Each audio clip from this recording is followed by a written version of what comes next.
Dan saya kan akhirnya karena saya orang kesehatan, saya coba cari tahu ke dokter, cari tahu ke YouTube. Oh ini ada kemungkinan ini, tumor ini. Coba udah kita periksa. Saya sama istri periksa. Ke mana itu berarti? Rumah sakit yang ada spesialis di Facebooknya itu. Nah di sana ketemu dokter yang gitu lagi. Masa sakit apa? Saya sendiri di dokter, saya bilang kayak gitu. Saya sendiri dokter. Oh iya sendiri. Terus kenapa sendiri kok takut? Ambeien saya bilang itu, AB-nya kecil-kecil itu. Oh iya. Terus habis itu ada riwayat orang tua penyakit ya? Punya penyakit apa aja orang tua? Saya bilang itu kemarin baru meninggal aversi. Ya bilang kayak gitu. Terus si dokter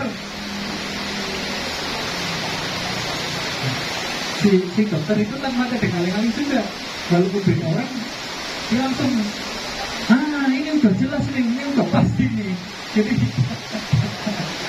saya kira itu mungkin di fakultas kedokteran juga harusnya ada psikolog yang ngajar, yang tahu harus bagaimana cara menyampaikan itu, bahwa pasien itu mentalnya tiap pasien itu beda-beda.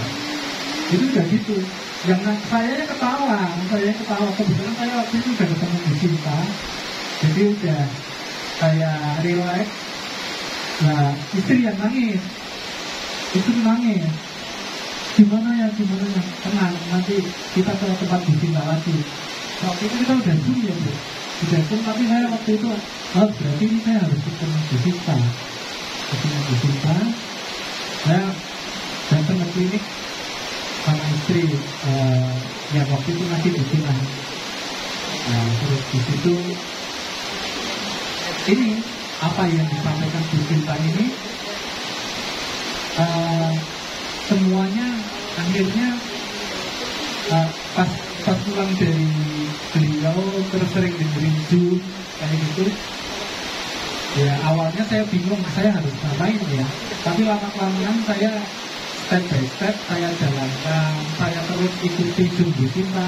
Bahkan setelah ikut scan saya tetap ikut Zoom. Terus sampai sekarang kadang-kadang saya ikut Zoom gitu. Karena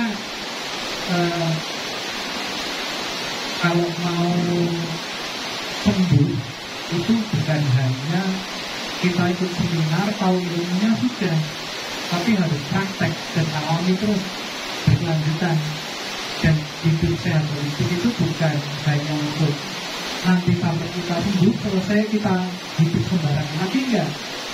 Itu harus jadi gaya hidup seterusnya, karena itu juga yang dimau sama Tuhan. Sebenarnya itu Tuhan maunya kita itu ya kayak gitu, merawat tubuh kita sendiri. Selama ini kita kan nggak sadar ya, maksudnya sering menyakiti diri sendiri, makan jajanan pasar yang itu bikin-bikinan pedes gitu ya, makan mie ayam pakai sausnya itu hampir berapa puluh sendok, iya, satu mangkok hampir isinya saus semua kan, karena enak kan saus kan, itu kan pengawet, pewarna, rata, terus apalagi itu iya itu 5 udah ada semua di situ. Jadi sumber kankernya udah ada, makanan kankernya udah ada, terus itu bentuknya udah di situ ada semua. Dan dari situ berarti yang harus juga itu keseluruhan. Jadi setelah pulang dari sini saya harap nanti Bapak Ibu itu bisa bukan hanya sebatas jadi pengetahuan, tapi jadi dialami terus dijalani dan itu jadi kebiasaan, jadi habit. Sampai hari ini saya masih meditasi, masih itu tambah rajin. Saya sehari minimal 2 jam. Hanya istri kalau pagi habis sholat subuh jalan makan mata itu. Jadi habis sholat subuh saya pagi meditasi 1 jam. Terus minimal malam sebelum tidur 1 jam. Kalau siang pulang kerja kalau ada waktu anak-anak tidur, anak-anak masih kecil-kecil, saya punya anak 3 umur 7, 5 sama 3 tahun. Jadi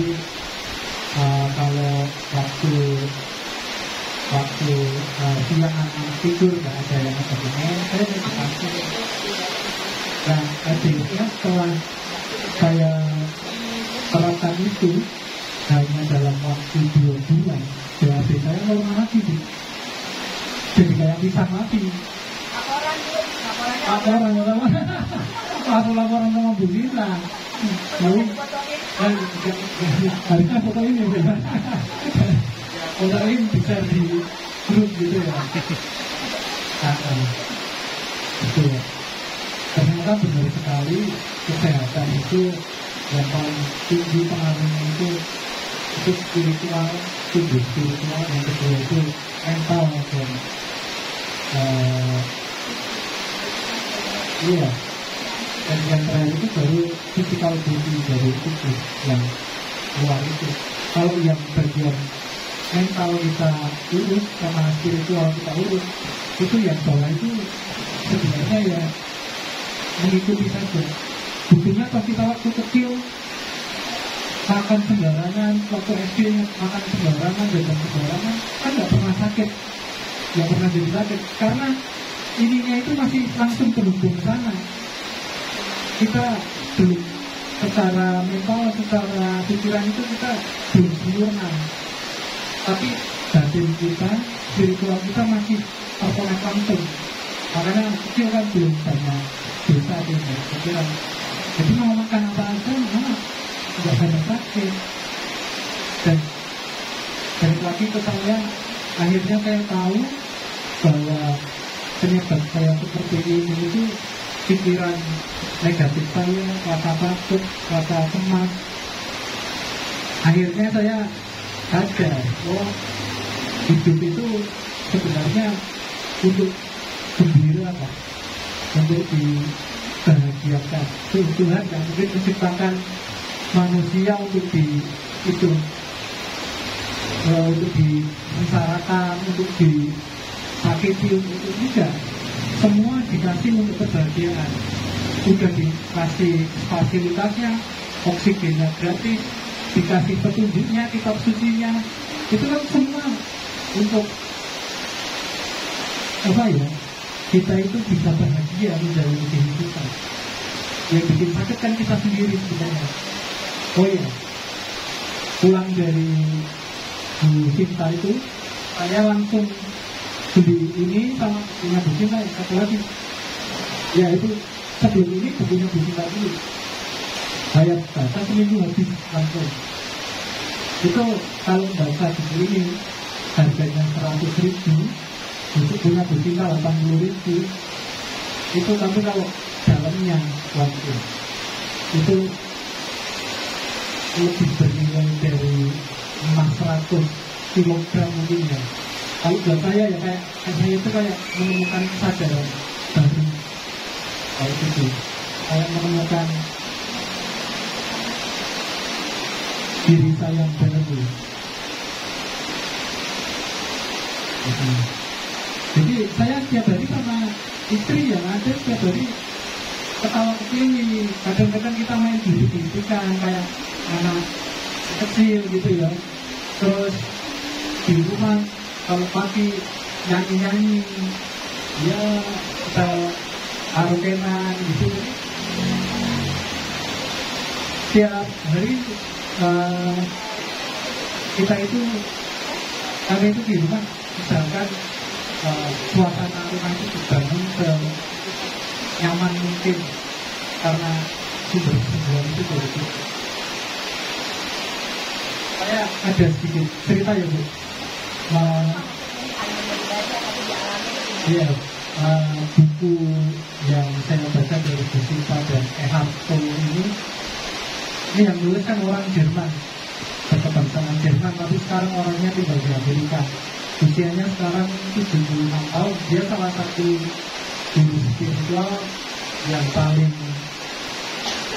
terkenal ya, yang paling terkenal, dan karya-karyanya ini banyak menginspirasi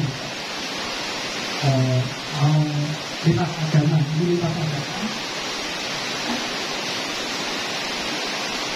dan kalau cerita pengalaman itu kalau Eckhart Tolle dia itu suruh membimbing kita ya, yaitu membimbing kita itu untuk ketemu dengan diri jati kita, siapa yang ada di dalam tubuh kita, untuk mengenali ruh kita kayak gitu, dan untuk merasakan itu bahwa ada yang maha hadir, ada yang maha sang keberadaan, sang kehadiran itu. Saya akhirnya di sini juga ada praktek-prakteknya, jadi di sini juga dikasih tahu praktek cara untuk mengalami itu bagaimana. Kalau kita yang beli yang merah ini versi lengkapnya, ada yang biru lebih tipis separuhnya ini, dia lebih ke praktiknya, cara kita melakukannya, cara kita mempraktekannya, bagaimana kita bisa menyadari kehadiran dia, bagaimana kita menyadari sang keberadaan itu. Itu semua sampai pada titik akhirnya saya sekarang bisa menyaksikan ya, dalam arti itu, tapi ada yang tinggi lagi, yaitu sang keberadaan karena bisa selalu hadir. Kalau di kitab suci saya jelaskan ada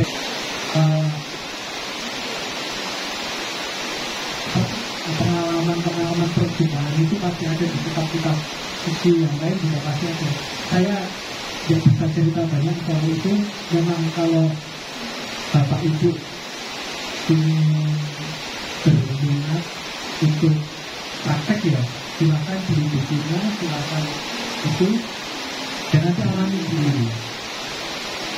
Jadi ketika nanti sudah mengalami perjumpaan dengan Tuhan, perjumpaan dengan itu, dan tanda kutip itu perjumpaan itu bukan berarti kita melihat wujudnya itu mungkin penerjemahannya beda-beda gitu ya, ada di tiap agama ada yang bisa berjumpa, bisa melihat, tapi nanti pengalaman tiap orang itu beda-beda. Tapi ketika yang jelas ketika sampai di situ ada rasa ketenangan yang nggak tahu kita nggak ngapa-ngapain, tapi kita tenang, kita damai, kita merasa bebas, dan kita nggak merasa terikat apa-apa gitu. Sampai keputusannya itu, sampai di situ saya baru merasakan bahwa tingkat orang spiritual itu akhirnya saya tidak tahu apa-apa, saya tidak punya apa-apa, saya tidak bisa apa-apa, dan saya bisa apa-apa itu. Dan itu pengalaman itu, dan itu kata-kata itu bukan hanya untuk pengetahuan, tapi untuk dialami. Bisa. Saya pun bisa, apalagi itu. Dengan semua pasti bisa. Iya. Tuhan itu enggak beda-bedakan. Jadi semua orang punya hak yang sama. Tuhan itu maha adil, Tuhan itu maha dekat, Tuhan itu maha pengasih, maha penyayang, maha cinta, maha kasih. Dan itu harus menjadi sebuah pengalaman, bukan hanya tahu Tuhan itu maha cinta, maha kasih. Kita selama ini cuma tahu, ya kan? Akhirnya kita sembarangan karena kita tahu Tuhan maha cinta, maha kasih, maha pengasih, maha penyayang. Lalu di Islam kita sembarangan. Nanti juga kalau udah mau tua, saya mau tobat, paling juga kan diampuni. Akhirnya kan gitu. Padahal kan bukan itu yang diminta. Kita tahu Tuhan maha cinta, maha kasih, ya kita diminta untuk seperti beliau, menjadi beliau, karena kita sebenarnya kan diciptakan sebagai perwujudan manifestasi dari Tuhan. Tuhan ingin dikenali melalui diri kita, kayak gitu. Ya, terus hubungannya tadi itu yang soal itu saya ingin share lagi. Gak apa-apa ya, bisa waktunya masih ada ya. Saya mau share lagi oh iya, sebenarnya hati kita, pikiran itu siaran terus-menerus. Dari pengalaman saya itu, hati dan pikiran kita itu 24 jam itu sebenarnya siaran, kayak pemancar radio gitu. Jadi kalau, dan itu nanti ditangkap sama semesta ini sebenarnya menangkap itu semua. Jadi kayak satelit, kita itu pemancar, power pemancar, dia itu kayak satelit. Semesta ini, tugas semesta itu apa? Mengabulkan apa yang menjadi rasa kita. Rasa kita itu nanti akan terpancar. Kalau kita takut akan sesuatu, cemas akan sesuatu, dan kita pancarkan terus, hati kita pancarkan seperti itu, semesta akan menangkap seperti itu. Dan tubuh kita nanti kita akan mendapat itu, apa yang dipancarkan akan kembali ke tubuh. Jadi pancarkan setiap hari yang baik, karena saya sudah mengalami juga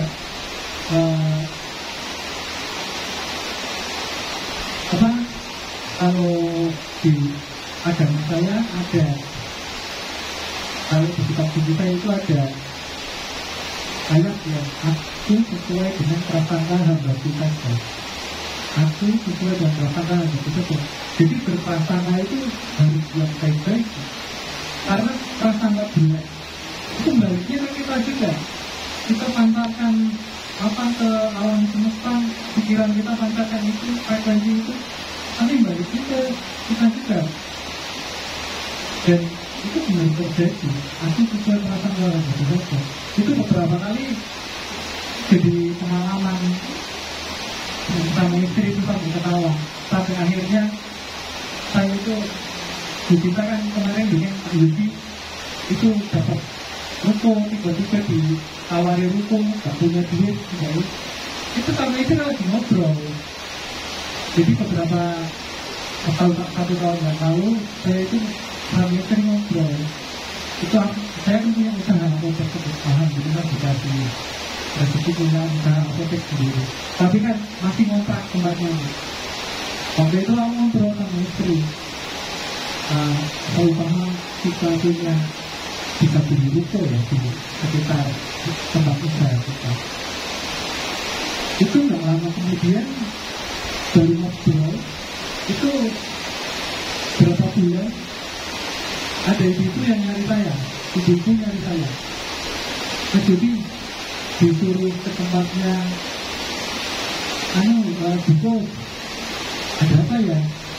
Biko itu kan pelanggan obat, dia sering apa yang minta dianterin. Saya pikirnya waktu itu paling mau tanya obat, nanti kalau gitu kan lewat WA, bisa telepon, bisa WA. Tapi waktu itu saya cuekin, nanti saya tunggu aja deh, saya tunggu aja, saya santai gitu. Terus sampai siang saya di apotek itu ada yang datang lagi menjadi apa? Kita ikut ngomong penting lah, karena ikut ini apa namanya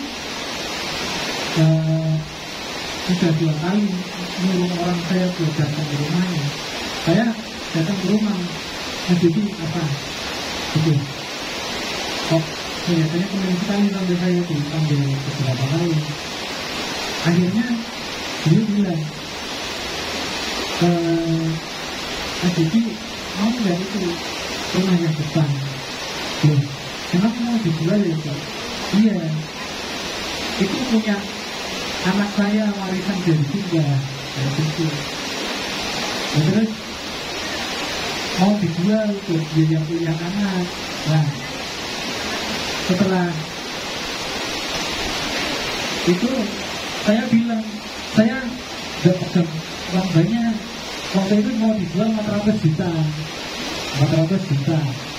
Kebetulan saya waktu itu baru berapa bulan beli mobil itu. Beli mobil.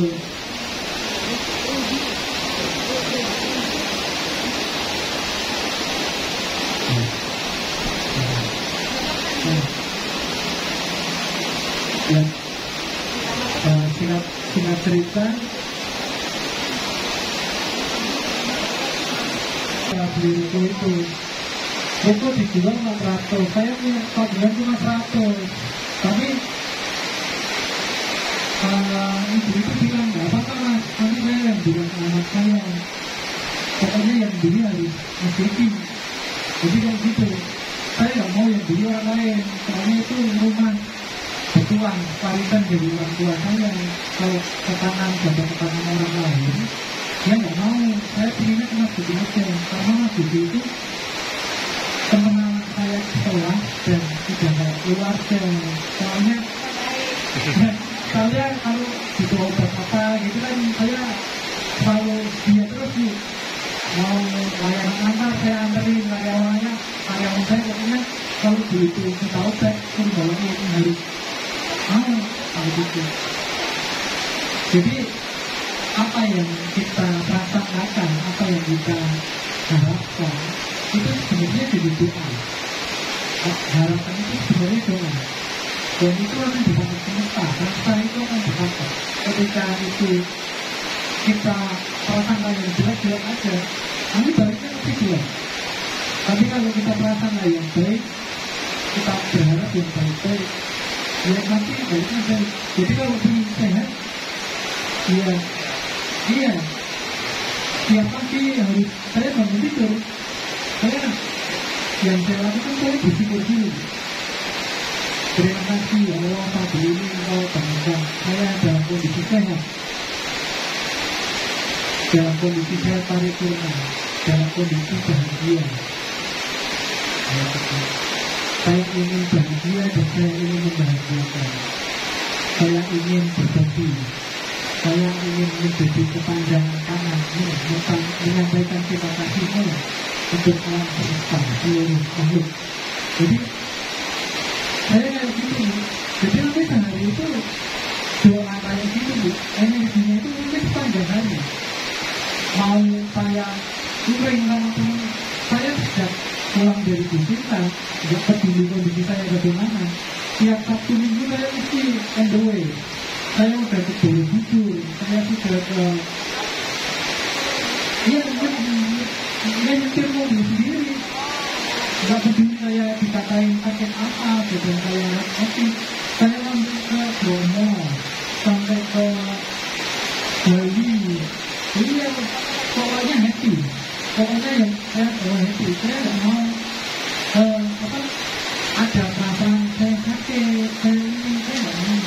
Karena saya tahu kalau begitu saya memanfaatkan energi saya sakit, semesta akan menangkap. Semesta akan menangkap dan akan balik ke kita. Tapi kalau energi yang kita pancarkan itu kita sehat, yang balik ke kita juga sehat. Jadi sebenarnya itu kalau ini itu begini ya, ada tetap ada yang sama isinya kayak ada kitab saya itu yang bunyinya saya sesuai perasaan aku sesuai perasaan yang berbeda. Kira-kira apa ayatnya yang ada? Aku di dalam engkau di dalam aku. Berarti iya masih iya. Berarti sebenarnya kan itu ya rasa yang mengabulkan apa yang ada di dalam diri kita, apa yang di pikiran kita, nanti dia mewujud mengabulkan semua yang kita sebenarnya. Seperti itu. Satu lagi ini ada cerita unik. Jadi ini cerita ya, cerita aja, nggak ada pengalaman apa-apa. Kalau ada yang cocok saya mohon maaf. Jadi ada seorang laki-laki kaya raya. Dia